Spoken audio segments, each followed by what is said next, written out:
following is a presentation of KSL Sports. First and 12. A total roundup of BYU and Utah football and the expanded Big 12 Conference. Brought to you by Macy's Grocery Stores. Your hosts are Mitch Harper and Alex Kirry on KSL News Radio and the KSL Sports Zone. Have you recovered yet, folks? Wow. That was a wild weekend of Big 12 football. Mitch Harper, Alex Kirry with you. We're unpacking all of it over the next 2 hours here on KSL News Radio and the KSL Sports Zone. Happy Sunday to all of you, Alex. Man, we got so much to get to over these next 2 hours. Oh, Mitch, it's going to be a lot of fun. We've got tons to jam on, and, of course, the Big 12 keeps delivering. And last night it was the shock at Rice-Eccles Stadium that I think got us here locally. So let's kick things off here with the game breakdown with Utah's first loss at home at night in a blackout game to an unranked opponent since the 2017 season. Kyle Whittingham does not lose these games very often. Arizona came in ready. Here is what happened in that game last night. The Utah Utes post-game analysis. All right, let's fire it off here. I mean, part of the storyline, of course, Mitch, is Cam Rising sitting on the sidelines. And if you are a Utah Utes fan, you've been able to cobble together a couple of big wins. And Isaac Wilson with his third start of his career, and it was his worst start of his career. Shockingly, at home against an Arizona team that was struggling quite a bit. Now, Mitch, the bye week, you know what I think that Arizona did? They absolutely just said, we think we know what's going on here. I don't think Cam Rising's throwing this football. It's going to be Isaac Wilson. Let's prep to just go at this freshman. They did it. 23-10, 10 points for the Utes at home. They lose by almost a 2-touchdown margin to the Wildcats.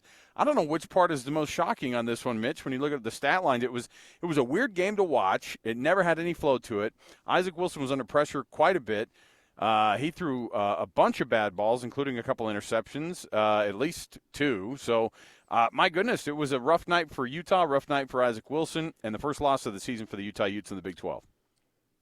And it could have been worse because Arizona was settling for a lot of field goals, and this was a game where Utah struggled throughout. And Arizona's physicality in the secondary was a huge difference, and the physicality up front, as you noted, where Isaac Wilson was taking a lot of hits. He got sacked 3 times in this game, and Utah generated 0 sacks. So, Arizona, what makes this shocking, if we were talking about Arizona last year, it wouldn't be a surprise. But it was surprising because Arizona just got ripped to shreds in Manhattan. Kansas State destroyed them 31-7, and it looked like all the momentum that Arizona football had built as a program was lost in the Little Apple. Anything that they did last year was just gone.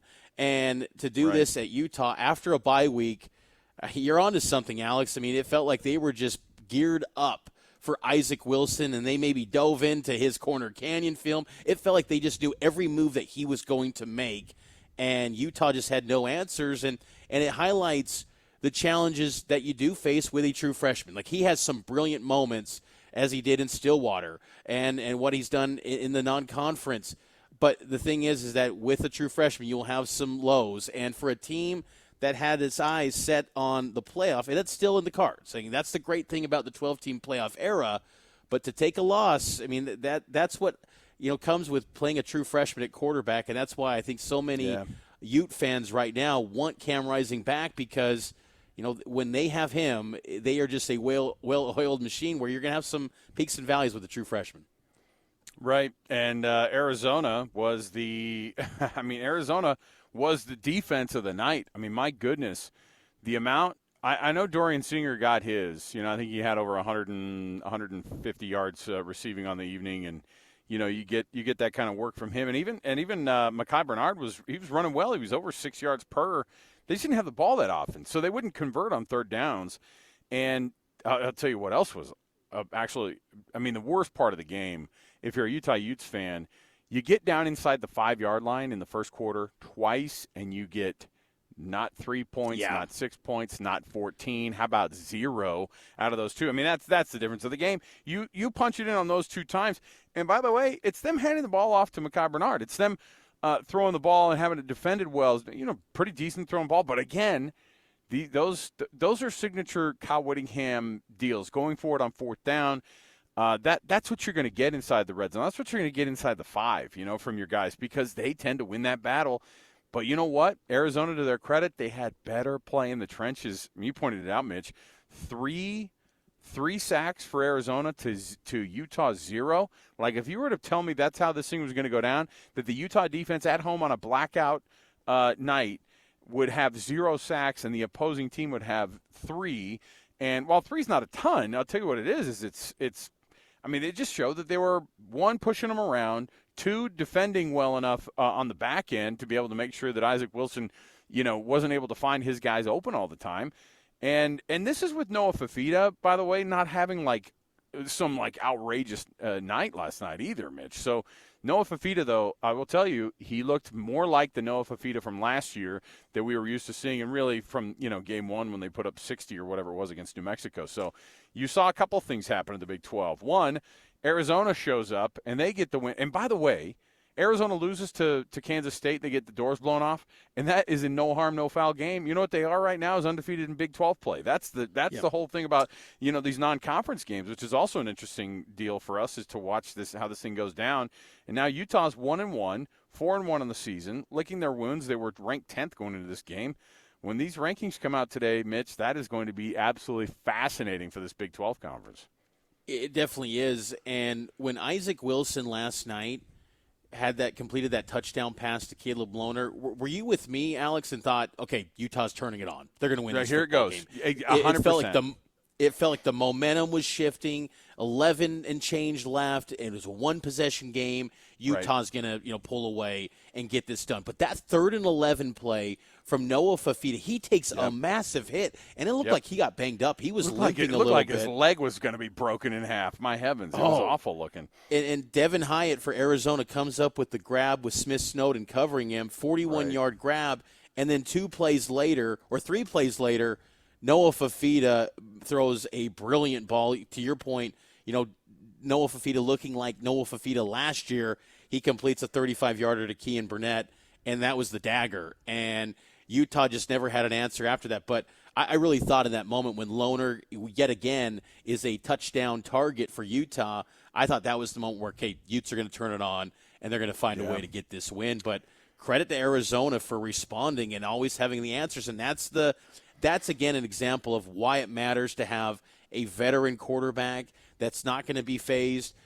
Isaac Wilson was rattled, clearly, and he had no answers tonight against a more physical Arizona team. And that is something, Alex, that we just did not expect to say many times in this league for the Utes. Yeah, and especially this early in the season, I think that you were waiting to maybe have Utah get its footing under them. And against an Arizona team that we had all kind of looked at and said, well, that was cute by you guys to be mentioned as contenders, but this squarely puts Arizona back in that conversation, doesn't it? Especially because of the no harm, no foul. You lose to Kansas State, fine. Utah beats Baylor, and no one cares about that game either.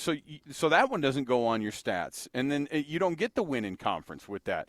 And on the flip side, Arizona doesn't get that loss in conference, which is going to come up huge at the end of the year for Arizona. It pays so much more to lose a non-conference game than it does or that non-conference conference game that a couple of these teams have had, than it does to win it. Winning it doesn't give you anything really. Losing it, it's like, that's fine.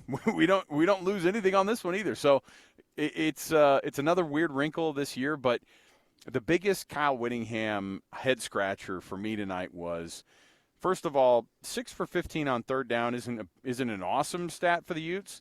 They held Arizona to 4 for 13 on 3rd down. That's a very Utah stat too. Like, they are phenomenal on 3rd downs and keeping opponents from not converting. But they went 0 for 4 from 4th downs this evening. They went, like, Kyle Whittingham converts. They were 80% going into this game last night.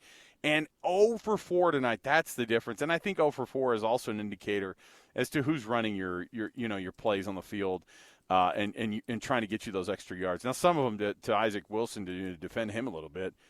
he had to, trying to convert on a 4th and 8 because you're really trying to force it. That's a lot. 4th and 2, you hand the ball off and you don't get it. I mean, maybe it could have thrown a ball better, but some of these he was put in a bad spot. Andy Ludwig was up against it last night, and to try to ask a freshman to come back and come from behind to bring the team, out of this weird funk on offense that they were having last night, and they never got it back after that touchdown to Loner, but.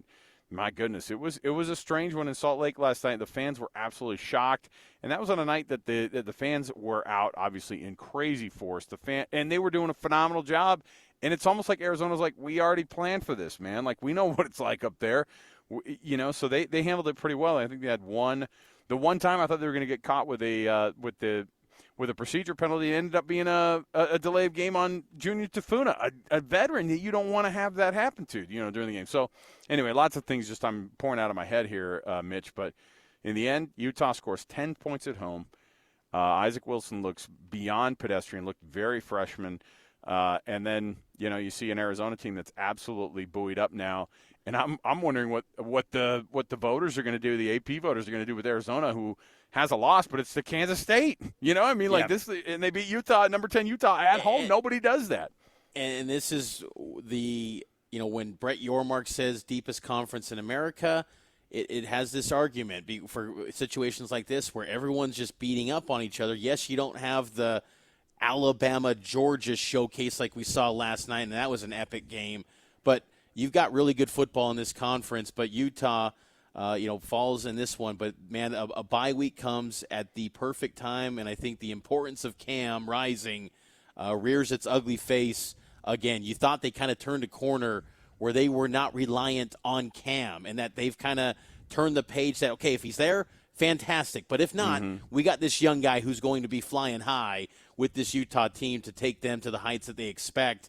And that was a big step back last night in the bye week. Will be critical for this team to get healthy and hopefully get Cam Rising back for, another run here in the Big 12 to bounce back. Yeah, let's take our first break here. We'll come back. We had this game breakdown. We will jump into Kalani Sitake's press conference after their massive win down at Baylor in Waco yesterday. The Cougs are 5-0, and Kalani's reaction to a very weird game also. So you can't have a normal game. It's the Big 12, not allowed. Can't have one that just goes straight forward or go like you think it's going to. So we'll come back. We've got more to go. Our program brought to you by Macy's Happy Shopping. Thanks for being with us. Mitch Harper, Alex Kirry. More to go around the corner. Stay with us. JJ and Alex are deep in Utah strategy and reaction. What the Utes did right and what they need to do better. JJ and Alex, Monday from 3 to 6 on the KSL Sports Zone. Yeah, welcome back. It is 1st and 12 on your Sunday. Alex Kirry, Mitch Harper. Yes, JJ and Alex every Monday, 97.5 the KSL Sports Zone. You can hear Mitch Harper with Matt Baiamonte, by the way, tomorrow on Cougar Nation. It's going to be a fun one, I would assume. We took some post-game calls, some live ones, Mitch, on Saturday after that win that BYU had over Baylor.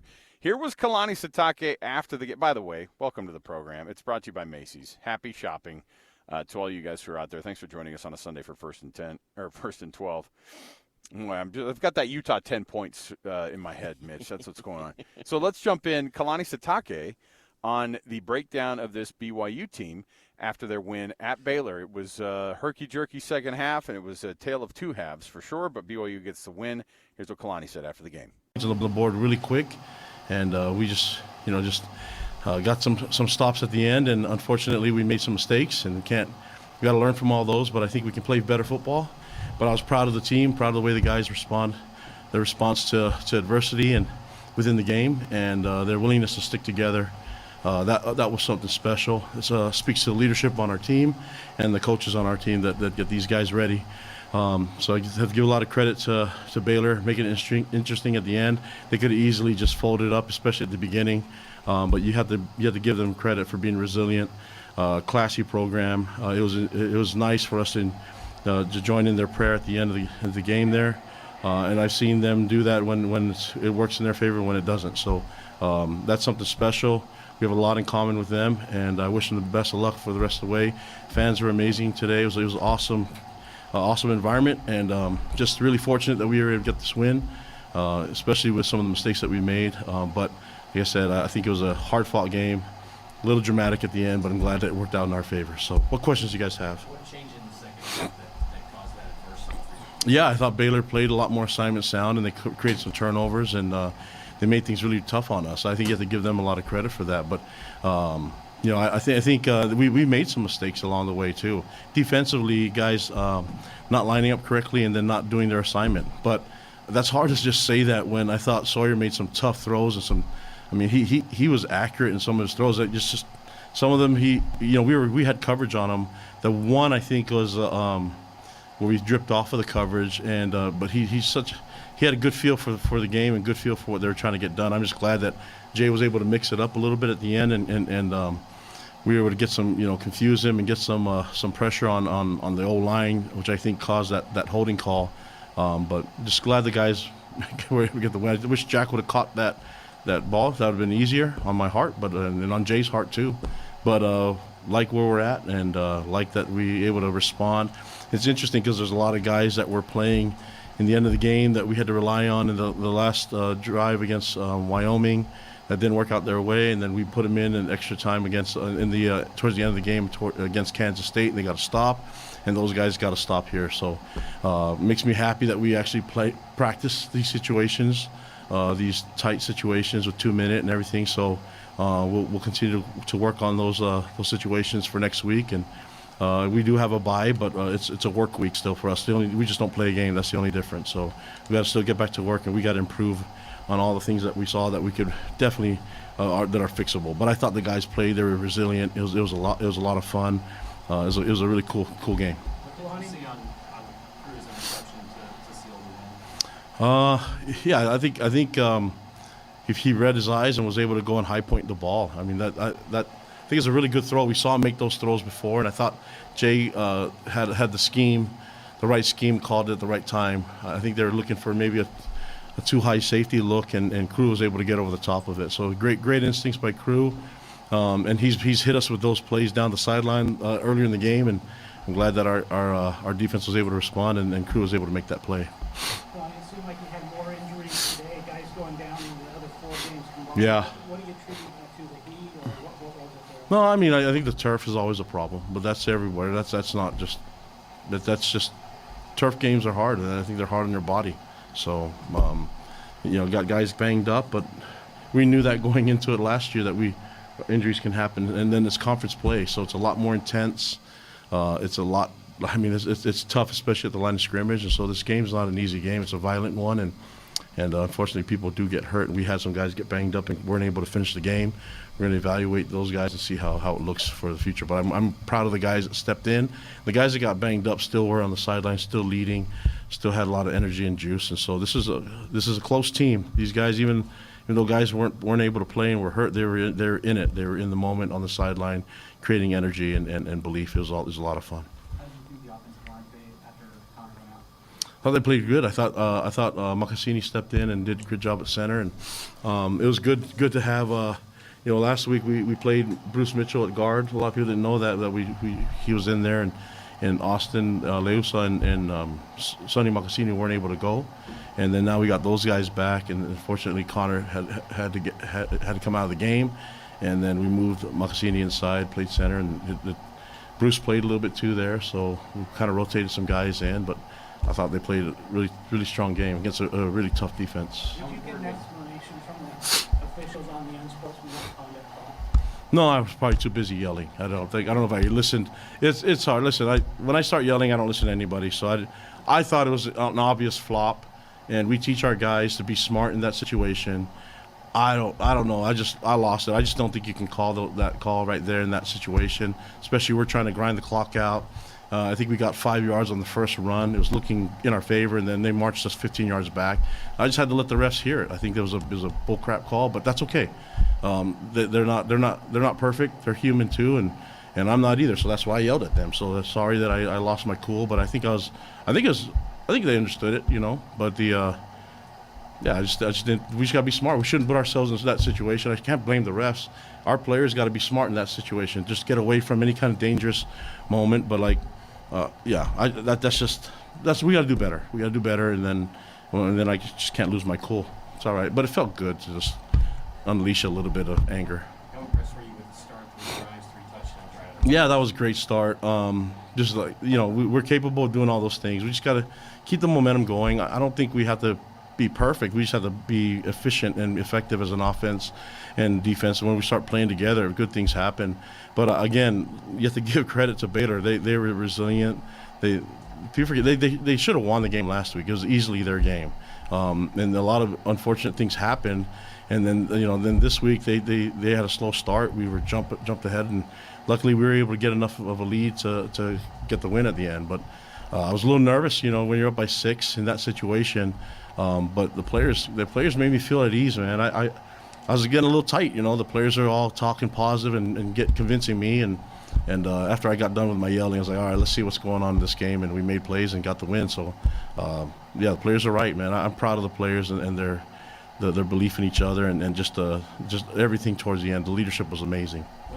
Two more questions. What does that say about the cohesion, chemistry of the team when that's how they respond to adversity in these tough moments? Yeah, it's leadership. I think guys say, well, this is a different team than last year's team, but yeah, the guys from last year's team, they spent a lot of time getting this culture rolling. You know what I mean? So the guys like Eddie Hecker and the guys that are not here, AJ Vongpachong, and all those guys that were part of that team, those guys were a big part of how this team is playing right now. And so it's a tough thing to say that when we just got to make sure that those guys get our thanks and appreciation. But these guys on the team currently, they're the ones that stepped up and took to heart everything that they learned, and then the sense of urgency to work out and get better, and then they're just never settling. Right now, I know there's a lot of guys, and they all agreed with me when we talked at the end of the games in the locker room, just like, we know we can do better, we know we can clean it up, and it's really the fundamental part of the game. It's literally just getting down and just making sure that we are all accountable to our 111th, and we can do that. Good things will happen, just like it did today. I think we did it enough, but man, I just do it all the time. You know what I mean? I'm just being greedy. So if we can do it all the time, my job will be a lot easier. But that's what I got to do. I just like the feel and the vibe from the team. It's a fun team to coach, and I freaking love these guys, man. We're having a lot of fun, and it's crazy because in that tense moment, I had guys behind me just having so much fun with it, and it just took me back to like playing the game when I was a little kid. I felt like I was part of that, So hats off and credit to our players for just being good examples to me. It's awesome. Is there one more question? What's the latest update you can give on Connor? We saw him on crutches. Yeah. Well, I think we'll have to evaluate it, and we'll see what happens. I'll probably have more to say on Monday. It's hard for me to speak too early right now. Let's review it, and then Monday I'll give you better answers on that when I can.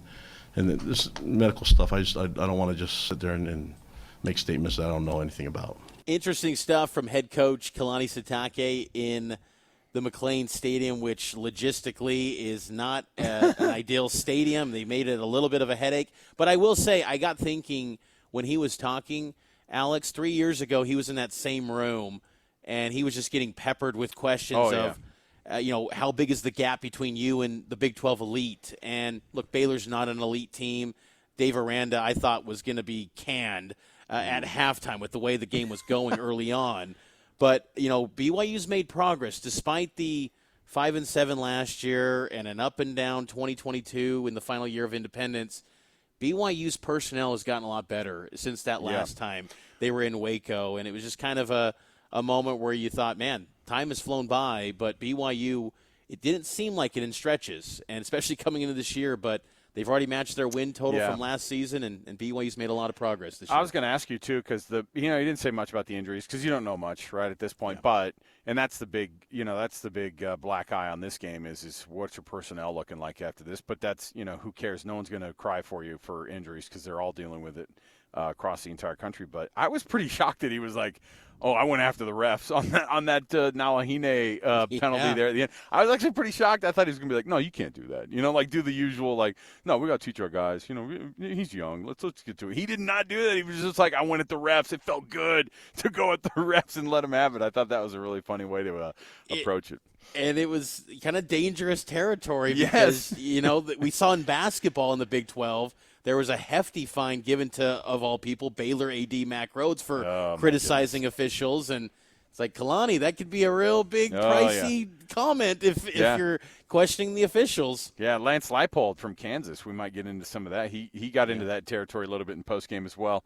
Let's take another break. We'll come back. We've got more to go on your 1st and 12. Happy Sunday to you and happy shopping. It's all brought to you by the folks at Macy's. We'll come right back.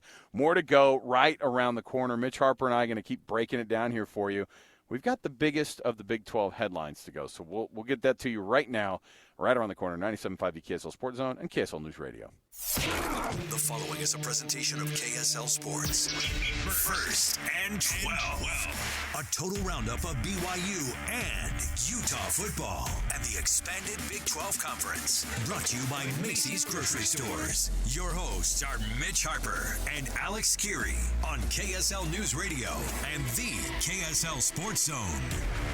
Welcome back in, everyone. Happy Sunday. If you've missed any part of the program, make sure to subscribe to the 1st and 12 podcast feed, a weekly look at Big 12 football. Mitch Harper, Alex Kirry with you. And, Alex, we got no time to waste. We got to jump in to the Big 12 headlines. 12 headlines. 1, 2, 3, 4, 5, 6, 7, 8, 9, 10, 11, 12. The dozen storylines that shape this week of Big 12 football.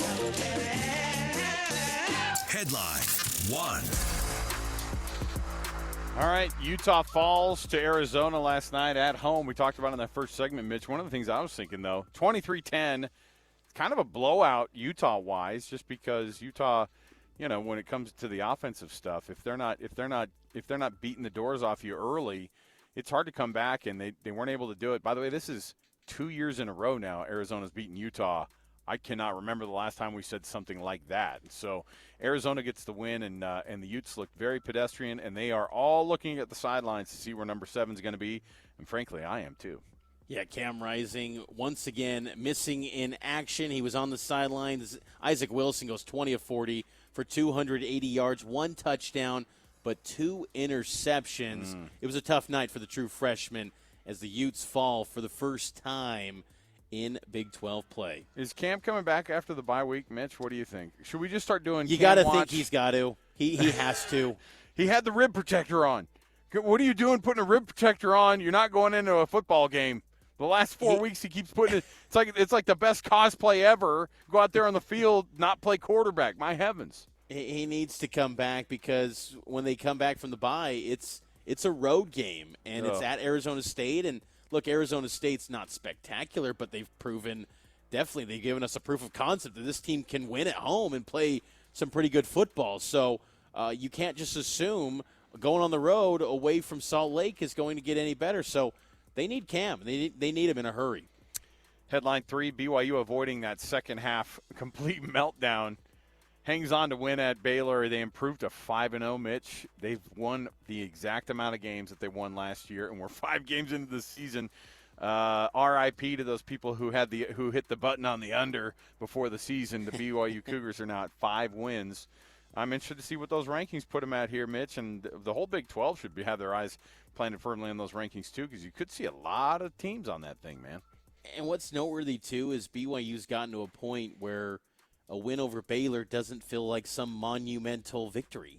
Historically, BYU is always, any win over a power conference team was like, this is one of the biggest wins ever. Now this was just, they got in, they got out, but they were banged up in that game. You saw Connor Pay go out on a stretcher. He came back out on the field on crutches. Harrison Taggart got injured. Cody Epps got hurt. Waylon Lapuaho, he got hurt but came back, but still banged up. You want to know, maybe what happens after the adrenaline comes down. They didn't have L.J. Martin. They didn't have Sione Aimoa. This is a banged-up BYU football team. So 5-0, there's a lot of excitement, but personnel-wise, they're starting to dig into that depth. So maybe Kalani's got to dial up a formula for those sports scientists to get those guys healed quick. Hey, waking up at 6 a.m. worked, eating your Wheaties early worked, so might as well lean on those guys the rest of the way. Colorado shocks UCF. Not just beating them down in Orlando, but how about beating the doors off of a team that we assumed was going to roll? And I think you and I were planning on putting UCF pretty high up in the power rankings this week, and probably putting them pretty far up in the AP poll as well. I mean, my goodness, UCF gets absolutely embarrassed at home, and Colorado suddenly looking like that team that that Prime has been talking about in the offseason. I think he's onto something there, Mitch. He is. And Travis Hunter strikes the Heisman pose. He is looking brilliant. Kansas just downright terrible. They drop another game, this time to TCU, 1-4 on the season, 0-2 in Big 12 play. TCU scored 17 points in the final 17 minutes of action to pull away in Arrowhead Stadium and get the win. Yeah. I don't know what Lance Leipold's thinking right now. He's probably looking around the room seeing who can I fire so I can keep my job this year for a minute. Kansas State, right back on track. Avery Johnson, 5 total touchdowns. He looked phenomenal. And they were in Manhattan, and they blew the doors off of Oklahoma State 42-20. And again, he acknowledged that they played terribly against BYU, but that got him focused for this week. And the Wildcats are back on track. And by the way, looking like an actual contender once again, especially when you see some of the losses at the top of the conference. On the flip side, Oklahoma State, they are trending backward. And you know what? I like to think, Alex, we kind of were telling people, like you and I were, maybe it felt like we were taking crazy pills compared to the rest of college football. We were not sold on this Oklahoma State team because we saw the trends with that group last year. But yet everyone kind of anointed them that because they had the Doak Walker winner, the defending winner, that they were going to be a title contender. I was never sold. And, look, there's still a lot of football to be played, but the Pokes are 0-2 in Big 12 play. First time that's happened since Mike Gundy's first year as the head coach in 2005. They're trending backwards. Well, I'll just tell you right now, like your Big 12 chances are on life support. You know, even getting to a game, right? I mean, like that is to the championship game. You can't start off 0-2. We knew one of these teams was going to be 0-2, but to be 0-2 in that fashion as well, for Ollie Gordon to have 258 yards on the entire dang season so far, like that guy is not himself. And I don't know what to think about this Oklahoma State team. I do know that they're not going to be in the running for this Big 12 championship. And, yeah, you know what, Mitch? We did call it. I think we did call it. We're going to go ahead and pat ourselves on the back on that one. Iowa State, by the way, speaking of teams that should be at the top of that power poll, or at least close to, they cruised past Houston 20-0. It wasn't pretty by any means, but you shut somebody out, you absolutely deserve some praise. And Houston, by the way, that's 2 weeks in a row they haven't put a point on the board against anybody in the Big 12. I know it's Iowa State, but my heavens, between Cincinnati and Iowa State, Matt Campbell, now the winningest coach in Iowa State history. That's an awesome stat. 57th win. He passes Dan McCarney. You know what that means? You didn't have to win that many games to be the winningest coach in Iowa State That's history. what I thought, too. Only 57 wins, and you're the all-time winningest coach? Gosh, everybody gets you're the winningest coach. You're the winningest coach. Everybody is. Texas Tech takes down Cincinnati in a shootout. Didn't think I'd say that about Cincinnati this year. 44-41. Taj Brooks for the Red Raiders runs for 172. Hey, Red Raiders playing some good football, 4-1 now. Yeah, and Taj Brooks is legit. I mean, Taj Brooks, R.J. Harvey, DJ Giddens. I mean, I would say Mekhi Bernard, but the Utes took a hit last night. And they didn't hand the ball off enough to him. But is Dave Aranda going to make it through the season, Mitch, at the head coach spot at Baylor? I think he will make it through the season. I don't know if people on his staff are going to. I don't think he's going to make it after the season, though. How many years are we going to say he's going to be on the hot seat? Yeah, I think this is a move where Baylor would be wise to get a head start on moving on, because you just know what the end is going to be. And why not do it before November and get your ducks in a row, get your big board ready so you can go and get the coaching candidate to lead Baylor football, because you get around that program. There's money. There's resources. There's facilities. And they've got some individual talent. But clearly the coaching, the messaging is just not hitting with that team. They were so flat. That stadium was asleep for that game. So Dave Aranda, he's lost the people. And then finally, I was going to ask you, though. Oh, go ahead. I was going to ask you, though. Jay Hill at Baylor? I'm just throwing it out there just to stir the pot. It's a Sunday. You know what? I didn't want you to be totally relaxed on a Sunday, okay? I didn't think about that, but you know what? That makes some sense. Come on, man. I don't think it'd be – they'd at least be looking at it. But then you wonder, would they go Another opposite defensive of what they coach? hired previously? Right. A DC. So, you're but right. still, I think Jay Hill's got a higher ceiling than someone like Aranda. And then Yeah, finally, so will too. Lance Leipold fire Jeff Grimes after 1 year? Probably, I think he needs right? to. I think he probably needs to fire him now. Oh, wow. All right. There you go. There are your 12 headlines out of the Big 12. It is 1st and 12. Alex Kirry. Mitch Harper. We're going to come back and give you our Big 12 Sound Roundup. the biggest bites from across the conference. Coach Prime, Coach Aranda, speaking of, and Coach Leipold. Everybody with something to say on some splaining to do on wins and losses. Stay with us. 97.5 the KSL Sports Zone and 102.7 FM KSL News Radio. Stay with us. Big 12 Sound Roundup. Check 1, 2. The best bites, cheap shots, and excuses from Saturday's postgame news conferences. Love this segment. We get a check-in on all of the coaches and the best clips around the Big 12 Conference. It's brought to you by Macy's Grocery Store. Happy shopping, Mitch Harper, Alex Kirry. And Alex, Coach Prime, he's a talker. And, man, he was talking a big game after that big win for the Buffs over UCF. It's one of the first times that we came out and played a collective game, offensively, defensively, as well as special teams, with Mata hitting that field goal right before the half was tremendous. Just even the play call right before Mata to get out of bounds. I think it was 8 seconds on the clock. We got out of bounds with 3 seconds left. It was just phenomenal execution of what the offense is capable of. Shador, I think he got touched a couple times, but other than that, we ran the darn ball effectively. I'm really proud. I don't know how many yards we rushed for altogether. Where is it? Rushing that 29 for 128. I'll take that. God, I'll take that. Are you shocked that Prime actually knew his kicker's name? That's what I was like. I was shocked by. I was a little bit I was shocked. like, what? He mentioned his kicker's name twice. I don't even know what's It going was on on the right sheet now. of paper, though. He's always got that sheet of paper in front of him. Let's see what we had. We had 129 carry. I'll take that. Oh, yeah, take that. Like, I mean, he is on cloud nine, and then he starts toying with the media. This is the Prime that we need every week. So, that was the happy coach.